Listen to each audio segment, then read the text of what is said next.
ତାଙ୍କର ଦେଖାଗଲା। ପାଣିର ପ୍ରତିବିମ୍ବ ମାଙ୍କଡ ମାନେ ଦେଖିଲେ ଏଇଟା ଜହ୍ନ ପାଣିରେ ପଡିଯାଇଛି ବୋଲି। ଦେଖିଲେ ସେମାନେ। ତାପରେ ଚାଲ ଆମେ ଜହ୍ନକୁ ଦେଖିବା ବୋଲି କହିଲେ। ଗୋଟେ ବୁଢା ମାଙ୍କଡଟେ ଥିଲା, ସେ ମନା କରୁଥିଲା, କଣ ତମେ ପାଣିରେ ପଡିଗଲେ ବଞ୍ଚି ପାରିବନି, ମରିଯିବ, ଏମିତି କହିଲା ସେ।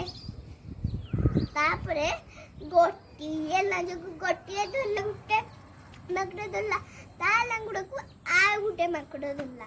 ତାପରେ ଧରି ତାପରେ ସେ ମାଙ୍କଡଟି ପାଣି ଯେତେବେଳେ ଛୁଇଁ ଦେଲାନି କି, ତାର ସେ ଡାଲର ସେ ଆଉ ତାର ବଡ ରଖି ପାରିଲାନି ବୋଲ।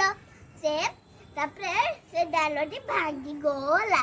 ତାପରେ କଣ ହେଇଥିବ, ସେ ମାଙ୍କଡ ମାନେ ପାଣିରେ ପଡିଗଲେ।